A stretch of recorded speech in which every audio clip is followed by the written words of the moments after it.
هذه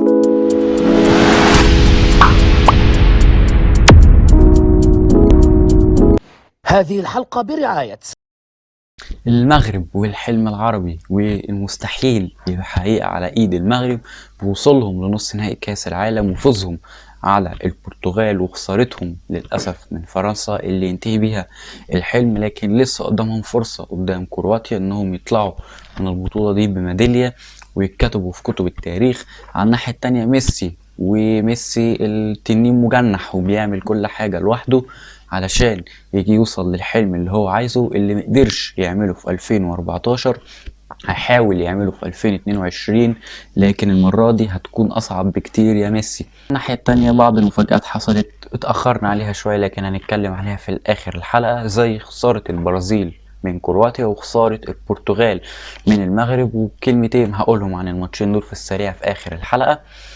كاس عالم ممتع، كاس عالم مليء بالاحداث الكرويه، كاس عالم عربي خالص. شكرا لقطر على اللي عملوه، شكرا للمنتخبات العربيه كلها سواء المغرب او السعوديه او تونس او قطر حتى. شكرا لكل المنتخبات، شكرا على الكوره الحلوه اللي اتفرجنا عليها في البطوله دي. بطوله جباره جدا، بطوله احسن بطوله كاس عالم ممكن تكون اتعملت في التاريخ. ماتشات كتير وبطولة خلاص فاضل عليها كام يوم وتخلص. فقبل ما نبتدي الحلقة متنساش تعمل لايك وسبسكرايب وتشير الفيديو مع اصحابك لو عجبك، ويلا بينا نبتدي الحلقة. اهلا بيكم في حلقة جديدة من يلا مونديال. انا عملت بلاي ليست سميتها يلا مونديال، فيها كل حلقات الكاس العالم، توقعات كل حاجة موجودة هتلاقيها فوق دلوقتي في الاي، وحتى البلاي ليست دي هتكمل بعد كاس العالم. احنا بعد كاس العالم هنشوف بقى التوقعات اللي عملناها، هشوف التشكيل الافضل بالنسبه لي، افضل لعيب بالنسبه لي في البطوله، وشويه حلقات كده حلوه بعد كاس العالم. فروح دلوقتي شوف البلاي ليست والحلقات دي واعمل سبسكرايب عشان تيجي لك الحلقات الجديده. يعني انا بروق عليك، روق عليا بسبسكرايب حلو كده، مش هكمل غير ما تعمل سبسكرايب. تمام خلاص ماشي يلا بينا.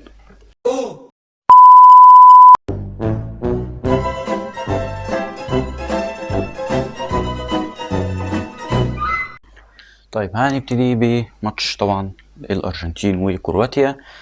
3-0 ليونيل ميسي جول، ليونيل ميسي اسيستين، حاجه في منتهى العظمه.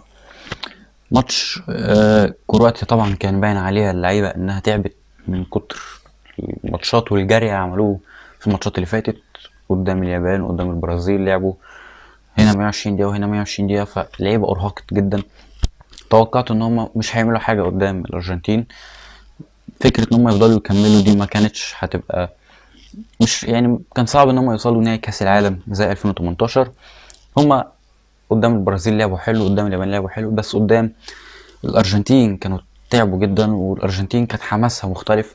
البرازيل كانت متسرعه، البرازيل كانت عندهم ثقه بالنفس كبيره جدا، وده اللي ادى الى الخساره. البرازيل من اسباب خسارتها برضو ان هم بعد ما نيمار جاب الجون حسوا ان خلاص كده الموضوع خلص، وابتدوا يلعبوا نوعا ما استهتار شويه، فكرواتيا لدعتهم الجون، ولما وصلوا ضربات جزاء خسروا. فالخساره يعني البرازيل خسرت نفسها بنفسها. طبعا تألق الحارس، وكان في صوره كده شفتها او هو في الماتش ذات نفسه كان واقف وكان بيقرا حاجه كده تقريبا اللعيبه بتشوط فين، زي ابو جبل بس مش في ازازه، كانت ورقه بيشوفها، شافها وحفظها وراح جرى على جونه على طول عشان يقف يصد وتألق. والحارس ده من ضمن اكتشافات البطولة. اعتقد ان اندية كتير هتتصارع على هذا الحارس، حارس صغير في السن بس مستواه كبير جدا، واضح السرعة بتاعته، الارتقاء بتاعه كويس جدا. اعتقد ان هو هيفيد الفريق اللي هو هيروح فيه. ارجنتين 3-0 قدام كرواتيا. ميسي الجون الاول ضربة جزاء شاطها منتهى القوة ومنتهى الصعوبة على الحارس، والفاريز في الجون التاني، والجون التالت الفاريز بعبور تاريخي من ميسي، اخد ده وعدى وعمل فينت ورجع وراح ومحدش قدر يوقف ميسي. ميسي في الماتش ده كان حرفيا تنين، بيعمل كل حاجة عشان خاطر يجيب الجون وعشان خاطر يساعد فرقته يكسب. ميسي نفسه يحقق البطولة 2014 ما قدرش، وصل النهائي لكن خسر، لكن المرة دي هو عنده الفرصة ان هو يوصل. ميسي بادي البطولة كل اللي في دماغه هو كاس العالم، بادي الموسم حتى مع باريس سان جيرمان بشكل مقبول، هو هدفه كاس العالم. هو مقدرش، هو هدفه كاس العالم. في 2014 مقدرش ياخد البطولة طبعا بسبب هيجوايين، وهو ذات نفسه ضيع فرص كتير. دلوقتي عنده الفرصة، معاه مش معاه هيجوايين، معاه لوتارو مارتينيز ومعاه خولينو الفاريز، ممكن يكسب. وهو فعلا قدر يوصل النهائي قدام فرنسا. مش هيكون سهل خالص، عكس نهائي المانيا. النهائي قدام المانيا الارجنتين كانت افضل بكتير، الارجنتين راحت بفرص اكتر بكتير، لكن ماريو جوتزي هو اللي خلص النهاية وجاب الكاس لألمانيا، لكن الارجنتين كانت هي الافضل. النهائي ده الاتنين زي بعض، سواء الارجنتين سواء فرنسا، النهائي هيكون صعب على ميسي. مش ده نهائي 2014، لكن ميسي بيلعب بروح 2014 كأنه لسه شاب صغير عايز يجيب البطولة. ماتش هيكون في التاريخ، والأرجنتين عاملة بطولة للتاريخ، وبالذات ليونيل ميسي هداف البطولة ب5 أهداف، حاجة كبيرة جدا لليونيل ميسي. ليونيل ميسي اللي أخد البطولة دي هيكون خلاص رسمي أفضل لاعب جه في التاريخ، عشان خاطر قدر يعمل حاجة اللي كريستيانو رونالدو عجز ان هو يعملها، وهي بطولة كاس العالم. كريستيانو معاه بطولة تانية دولية سواء اليورو والويفا نيشن ليج، ميسي معاه الكوبا امريكا، وهيكون معاه الكاس العالم.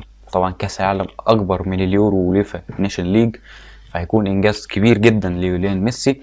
على الناحية التانية المغرب وفرنسا، والمباراة اللي كان فيها بيشاهدها الرئيس الفرنسي ماكرون، واللي عجبني ان هو حيا لعيبة المغرب كلهم وقال لهم انتوا لعبتوا ماتش كبير جدا، وبالذات سفيان مرابط. سفيان مرابط حقيقة لعيب جبار، حقيقة لعيب منتهى الخبرة ومنتهى الذكاء ومنتهى الشجاعة.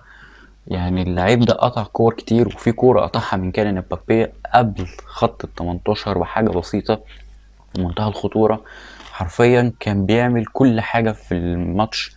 طبعا في البداية رومان سايس خرج للإصابة، فبالتالي اضطر هو يشيل الدفاع كله لوحده. كان واقف راجل وأسد حقيقي. يعني اللعيب ده لازم يلعب في فرق كبيرة جدا في أوروبا. اللعيب ده اكتشاف البطولة. سفيان مرابط حاجة في منتهى الجمال. لعيبة المغرب كلها، لكن بالذات سفيان مرابط، لأن امبارح كان هو الاعتماد الكبير عليه في خروج الكورة والدفاع. ولعيبة فرنسا تعبت جدا معاه، سواء امبابي او جيرو او جريزمان، كلهم كانوا لما بيلاقوه في وشهم كانوا بيتعبوا منه. اشرف حكيمي ما كانش قد كده امبارح، كانت كلها يعني واحد قدامه هو وامبابي، فما كانش بالقوة الكبيرة بتاعت امبارح. حكيم زياش عنده مشكلة، هو جسمه البدني ضعيف جدا، وده كان مأثر عليه امبارح. فرنسا اجسام كبيرة شوية، فكانوا بيدخلوا عليه شطوه، فكان كل شويه في الماتش يقع، فلازم حكيم يشوف حل الموضوع ده. يوسف النصيري ما كانش برضه حلو قبل كده، لكن كان احسن من حمد الله اللي نزل ما عملش اي حاجه. الزرزولي كان المفروض ينزل من قبل كده شويه، الزرزولي نزل عمل قلب الماتش كله وعمل فرص اخطر ما كان المغرب عامله فرص خطيره. المغرب كانت عامله شغل كبير جدا، ماسكه كوره بتروح بفرص، وجابت كور في العارضه وناحي جاب كوره في العارضه، لكن التوفيق او الاهداف كانت لصالح المنتخب الفرنسي. والمنتخب الفرنسي جاب الجونين باخطاء. يعني الجون الاول الدربكه في الدفاع، الكوره جت ثيو هرنانديز لقى نفسه قدام ياسين بونو لعبها لطشت جت في الجون. الجون التاني برضه نفس الحكايه، كعبله في الدفاع قام واحد لطشها، ده دخل عليها جابها جون. فلو دفاع المغرب كان في الكورتين دول متنظم صح واقف صح، كان ماتش هيكمل تعادل وممكن يوصلوا لضربات جزاء ويكسبوا، او كانوا على الاقل جابوا الفرص اللي هم اهدروها زي الكور اللي جت في العارضه. حقيقه شابوه جدا للمغرب. المغرب لعبت ماتش عظيم، ماتش للتاريخ، حقيقه بطوله للتاريخ. المغرب ما وصلتش الموضوع ده بالسهوله. المغرب فعلا تعبت، المغرب فعلا منتخب رائع. تلعب قدام فرنسا بطل عالم، خسرت، لكن خسرت والناس كلها بتقول لك انت كنت احسن، الناس كلها بتقول لك انت المفروض تكسب.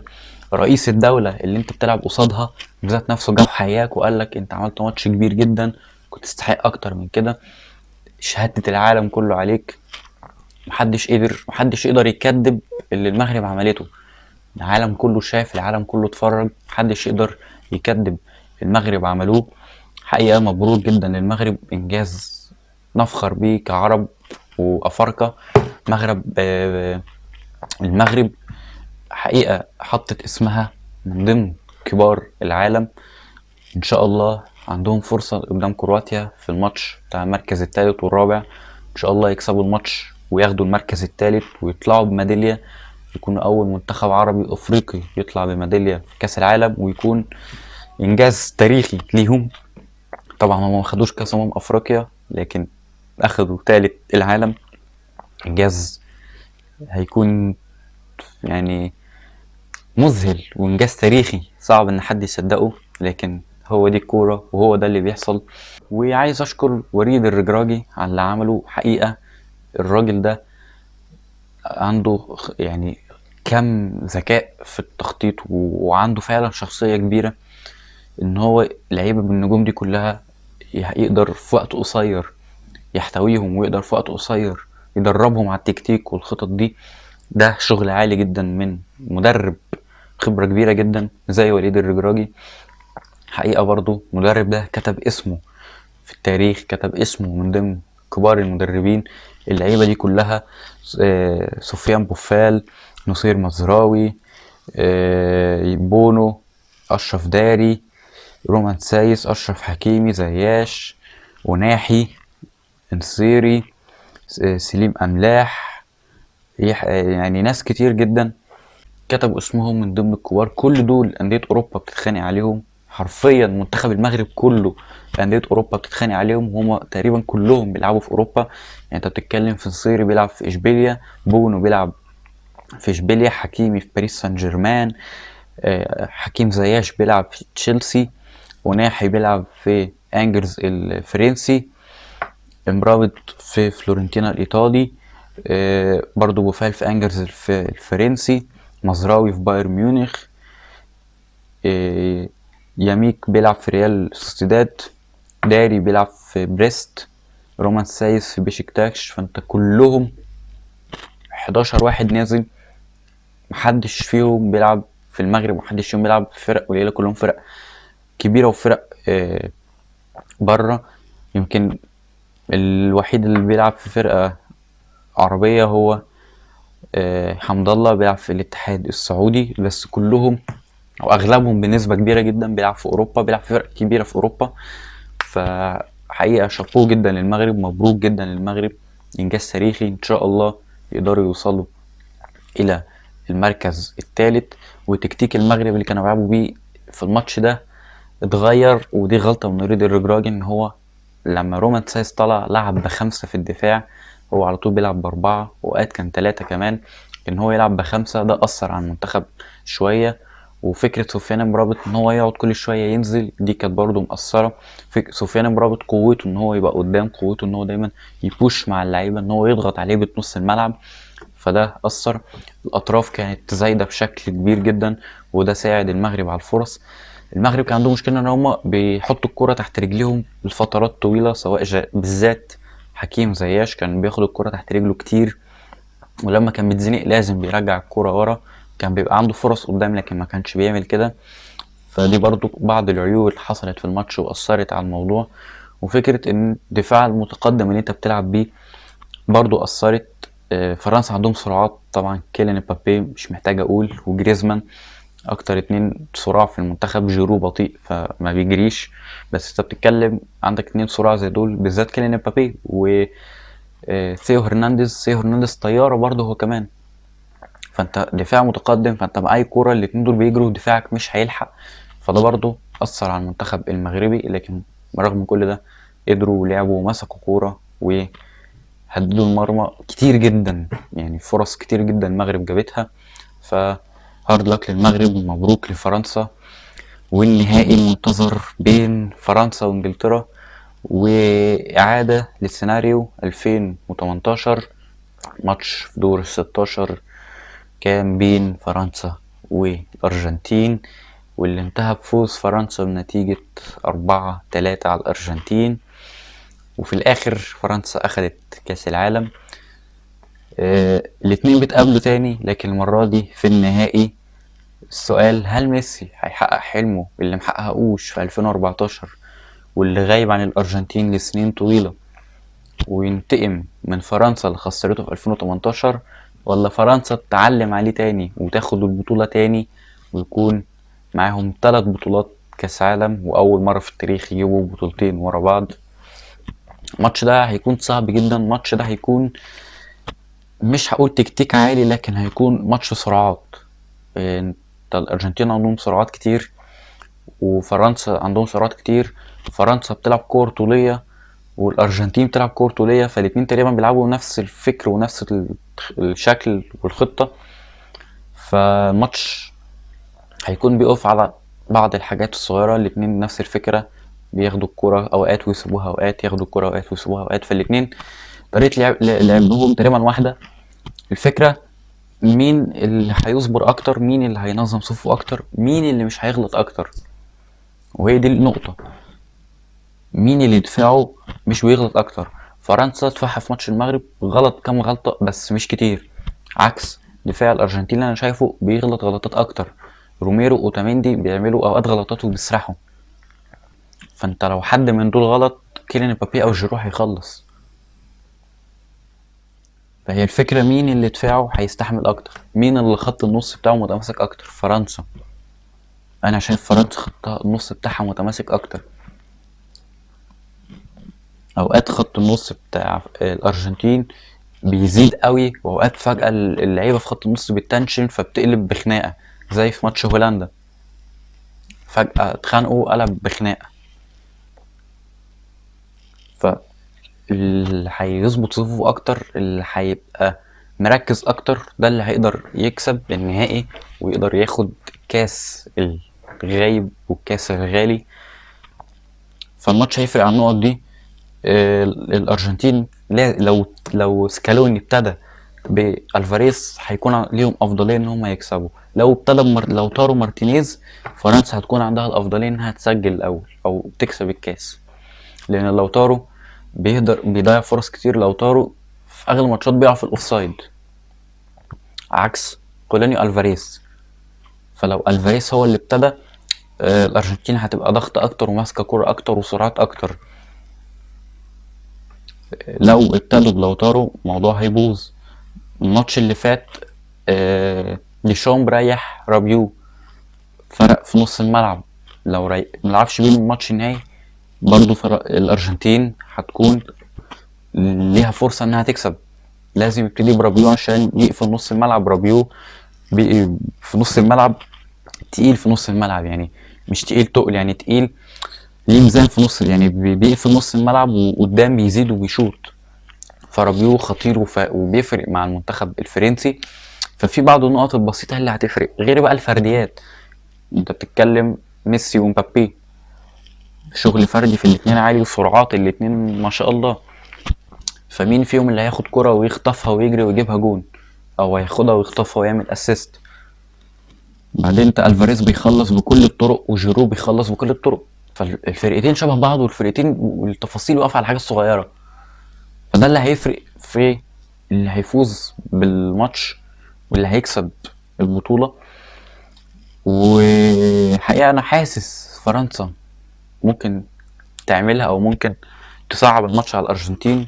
ماتش يعني حقيقة صعب. أنا بكل صراحة مش حابب الأرجنتين تاخد الكاس، مش عايز ميسي ياخد الكاس، لكن بتكلم كتوقع ككورة. أنا شايفها الأرجنتين بيبقى عندها أفضلية أكتر من فرنسا. اللي أنا نفسي يكسب هو فرنسا، لكن ككورة وبجد بقى لا، اللي ليه افضليه في الماتش ده اكتر الارجنتين اولا مريحه قبل فرنسا، فده هيفرق. تاني حاجه الارجنتين عندها روح وحماس اكتر، عندها شباب اكتر، فده برضه هيفرق. تاني حاجه ديشام من اول بطوله لاخرها الماتشات بيجي بتحس ان هو ايه، بيبقى نفسه 90 ده تخلص بسرعه، بالذات قدام انجلترا.